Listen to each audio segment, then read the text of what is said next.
तक एक हमारे साथ एक और वरिष्ठ मेहमान अब जुड़ रहे हैं, मैं उनको चर्चा में लाना चाहता हूं। हमारे साथ रविशंकर प्रसाद जी जुड़ रहे हैं, पूर्व केंद्रीय मंत्री, भारतीय जनता पार्टी के बहुत वरिष्ठ नेता हैं।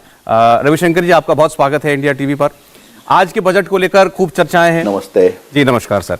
आपके आज के बजट को लेकर के जब ये कहा गया कि ये 25 वर्ष का, आने वाले वर्ष 25 सालों का एक विजन है इसके अंदर, तो विपक्ष ने ये पूछा गया 25 वर्ष रहने दें, हमें ये बता दें कि आपने पिछले 7 वर्ष में क्या किया था और आप अगले 1 वर्ष के अंदर क्या करने जा रहे हैं। और राहुल गांधी भी उसमें जुड़कर उन्होंने कहा कि ये जीरो सम बजट है, ये बजट का लब्बो लुबाब है जीरो। देखिए, राहुल गांधी से और आप क्या अपेक्षा कर सकते हैं। मैं तो यही कहूंगा कि राहुल गांधी जी एक बार शांति से इस बजट को पढ़ लेते और अगर बजट के अंदर जो तर्क दिए गए हैं या जो तथ्य दिए गए हैं इसको लेकर चर्चा करते तो चर्चा अच्छी होती। अब किसी ने ट्वीट उन्होंने बनाया खुद या किसी और ने बना दिया, उन्होंने ट्वीट कर दिया, तो इस पर मुझे कुछ नहीं कहना है। राहुल गांधी जी कितना चीजों को समझ पाते हैं या समझने की कोशिश करते हैं, इस पर कभी आपसे अलग से चर्चा होगी। चलिए ठीक है, एक बात समझने की कोशिश करिए जी। ये जो बात मैं कहना चाह रहा हूं, मुझे अनुमति दीजिए, मैं बहस पर न डालिए, मैं अपनी बात खाली कह दूं। मैं राहुल गांधी का तो जवाब देने आया भी नहीं था। देखिए, एक बात समझिए आप, भारत का ये बजट या प्रीवियस बजट क्यों इंपॉर्टेंट है कि कोरोना काल आया, देश के 150 करोड़ को आपने लगाया टीका, 91 करोड़ को लगाया डबल, 66 करोड़ को लगाया सिंगल। आपने वैक्सीनेशन की व्यवस्था की, सरकार ने 80 करोड़ लोगों को खाना खिला रही है पिछले 20 साल से, जो इनकी आवश्यकता है। इतने सेक्टर में इंसेंटिव दिया। इन सबों के बावजूद जनता के ऊपर एक भी बोझ नहीं डाला है। इस बात को समझने की कोशिश करिए। और भारत की इकोनॉमी को 9.2% की ओर हम ले जाने का संकल्प लेकर के आए हैं, उसका एक पूरा रोड मैप है। दूसरी बात है कि कुछ लोग सारी 1 साल की बात करते हैं। नरेंद्र मोदी हमारे नेता है, अगर उनको लगता है कि भारत के 75 ईयर्स हो गए तो भारत की इकोनॉमी को हम ऐसा क्यों नहीं बनाएं कि आने वाले 25 साल का एक रोड मैप हो, इंफ्रास्ट्रक्चर में हो, लॉजिस्टिक में हो। देखिए, इस बजट की एक बहुत बड़ी बात, 3 बातें आप ध्यान रखिए। 25,000 किलोमीटर एक्स्ट्रा हाईवे बनेगा, 400 वंदे भारत ट्रेनें भारत में बनेगी। भारत के डेटा को एक प्रकार से इंफ्रास्ट्रक्चर में ला दिया गया है। और बाकी रिफॉर्म्स की बात है, फिस्कल की बात है, 2 लाख करोड़ एडिशनल दिया जा रहा है इंसेंटिव स्मॉल एमएसएमईज को, और किसानों को लगभग 2,40,000 करोड़ का जो दिया जा रहा है एमएसपी इस साल। और जिस तरह से जो बच्चे पढ़ाई से वंचित रह गए उनके लिए 200 से अधिक चैनल खोलने की बात है, रीजनल लैंग्वेज में भी बात है, तो पूरे इसके दर्शन को समझना चाहिए। 2 बात और कहूंगा, फिर आपको मैं प्रश्न ले लूंगा। पीएलआई स्कीम में हम 60 लाख लोगों को नौकरी देने का हमारा विश्वास है, और यह विश्वास सिर्फ हवाई नहीं है। आपकी जानकारी के लिए पीएलआई स्कीम इलेक्ट्रॉनिक में भी आई है, जो विभाग मैंने आईटी के साथ देखा था। आपको जानकर खुशी होगी सौरभ जी कि भारत में 2 मोबाइल फैक्ट्री थी 2014 में, अब 270 है। दुनिया की सारी मोबाइल फैक्ट्री आ गई है। चाइना से 14 फैक्ट्री में ले आया। अभी भारत का मोबाइल मैन्युफैक्चरिंग चाइना के बाद दुनिया में नंबर 2 है। 5 लाख लोगों को नौकरी मिली है डायरेक्ट, या 6 लाख लोगों को सिर्फ मोबाइल मैन्युफैक्चरिंग में। आपका स्टूडियो नोएडा में है, सिर्फ नोएडा और ग्रेटर नोएडा में 93 फैक्ट्री आई है। तो इस तरह से काम होता है। ऐसे ही फार्मास्यूटिकल में है, टेक्सटाइल में है, बाकी कम्युनिकेशन में पीएलआई है। तो इसके माध्यम से हम 30 लाख करोड़ रुपए का उत्पादन और 60 लाख लोगों को नौकरी देने की बात कर रहे हैं। तो इसका एक कंक्रीट हमारा अनुभव है जो हम करके दिखा रहे हैं। तो सड़क हो, बिजली हो, लॉजिस्टिक हो, जो नदियों को जोड़ने की बात हो रही है। अभी तो खाली केन बेतवा की बात हम कहते थे, अब हमने साउथ के 4-5 नदियों को जोड़ने की बात की है और सेंट्रल इंडिया की नदियों को जोड़ने की बात की है, जिसका डीपीआर बन गया है, डिटेल प्रोजेक्ट रिपोर्ट बन गया है। तो ये सब कॉन्क्रीट चीजें इस पूरे बजट में रखी गई हैं जो मैं आपसे कहना चाहता हूं। ठीक। रविशंकर जी, आपने भी अभी कही बात यह कि हमने कोई बोझ नहीं डाला इतने महामारी के बीच भी, आज भी यही बात वित्त मंत्री जी ने भी कही थी। लेकिन ये भी एक फैक्ट है सर, और आप महसूस करते हैं, आप जमीन से जुड़े नेता हैं, कि आम आदमी कहीं ना कहीं से तो बोझ में पहले से ही है। आज महंगाई बढ़ी हुई है, इससे इनकार नहीं किया जा सकता। आज पेट्रोल डीजल पर कोई सब्सिडी नहीं रह गई है, वो दाम बढ़े हुए हैं। आज रसोई गैस के सिलेंडर पर से सब्सिडी हटा ली गई है, वहां पर भी उसको देना पड़ता है। आज आप हाईवे पे निकल जाइए तो आपको हर जगह टोल देना पड़ता है। तो ऐसा नहीं है कि अगर सरकार डायरेक्टली उस पर कोई सेस या टैक्स नहीं लगा रही तो वो टैक्स पे नहीं कर रहा है, उसके ऊपर ऑलरेडी बर्डन है। इसीलिए वो उम्मीद कर रहा था कि शायद हमें कोई राहत मिलेगी। बहुत अच्छा सवाल है आपका। मैं आपको एक काउंटर व्यू देता हूं। भारत का डेटा दुनिया में सबसे सस्ता है, यह उनके लिए फायदा है कि नहीं? आज सब लोग कहते हैं टीवी पर वीडियो भेज दो, अब कोई मैसेज की बात नहीं करता है। गांव से भी लोग गूगलिंग करते हैं और कहते हैं वीडियो पर अपना हम आपको मैसेज भेज रहे हैं, वो आप क्या भी भेजते हैं। सोशल मीडिया पर लोग, काफी लोग सही बोलते हैं, कुछ लोग गलत भी बोलते हैं, क्योंकि डेटा सस्ता हुआ है। तो ये जीवन आम आदमी का भी सफल हुआ है कि नहीं?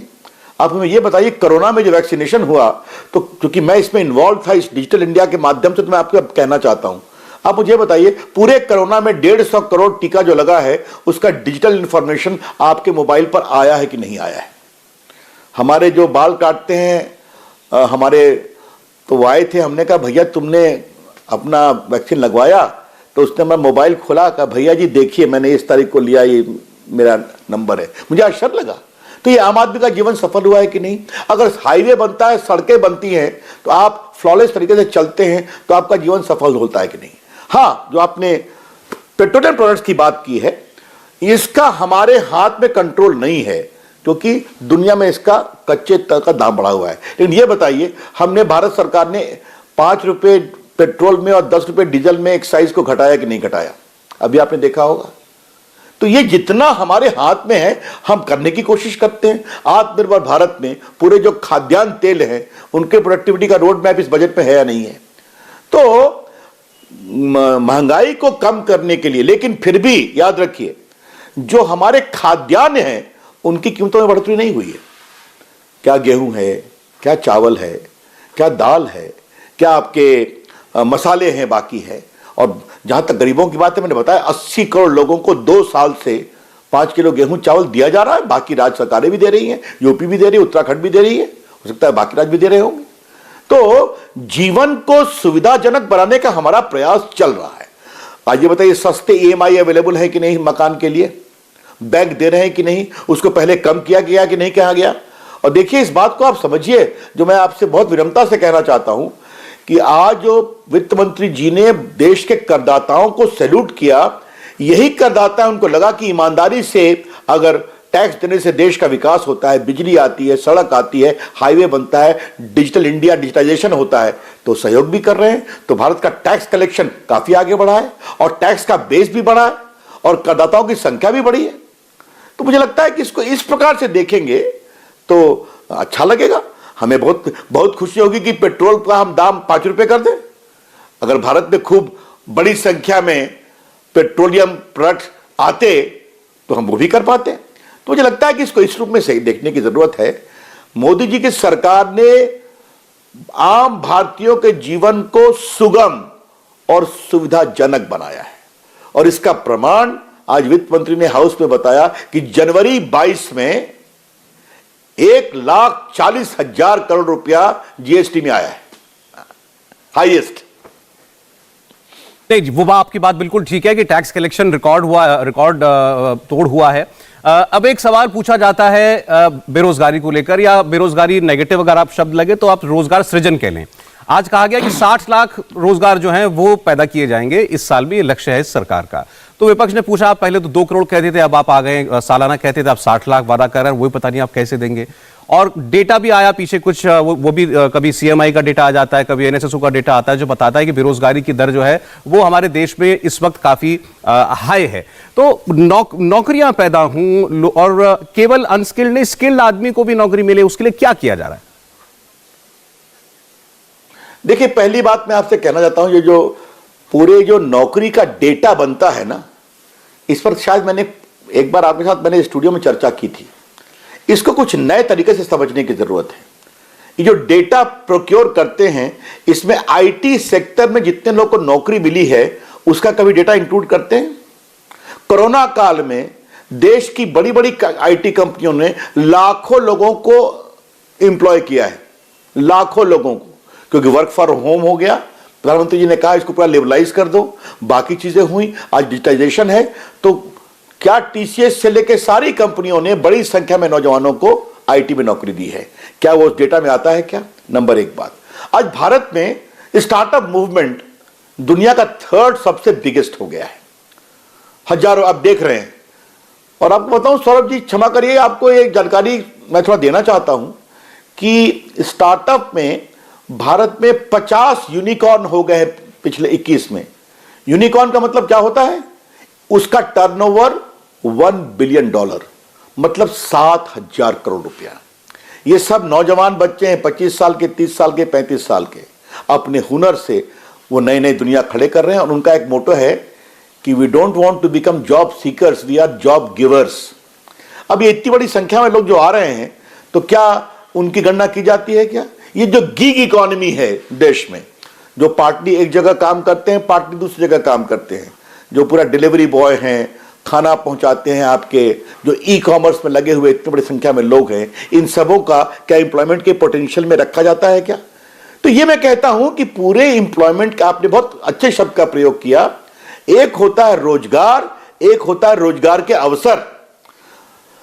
डिजिटल इंडिया और टेक्नोलॉजी के माध्यम से भारत ने जिस तरह से रोजगार को किया है, हमारे जो सीएससी मूवमेंट चलते हैं देश भर में, कॉमन सर्विस सेंटर के 13 लाख बच्चे बच्चियां काम करते हैं उसमें, गांव गांव में वो डिजिटल खिड़की के रूप में काम करते हैं। आज जो देश में एक नए प्रकार का डिजिटाइजेशन और आईटी के अनुसार जो रोजगार के अवसर बने हैं, वो कभी गिनती में नहीं आते। मैं ये नहीं कहता हूं कि सब ठीक है, मैं बहुत विनम्रता से कहना चाहता हूं, लेकिन मैं अवश्य कहूंगा कि चुनौतियों के बीच जिस प्रकार से देश को संभाला गया है और नए नए अवसर प्रस्तुत किए गए हैं, उसको भी देखना समझना जरूरी है। हाँ, मैं स्वीकार करूंगा, आगे और काम करना है, करेंगे, यही तो रोड मैप है। आप मुझे ये बताइए कि आज ये कहा गया है कि डेटा को अब हम इंफ्रास्ट्रक्चर मानेंगे। आपकी जानकारी के लिए, डेटा के इंफ्रास्ट्रक्चर का मतलब क्या है? जो सड़क, बिजली इत्यादि पर जो सुविधा मिलती है, वो डेटा पर भी मिलेगी।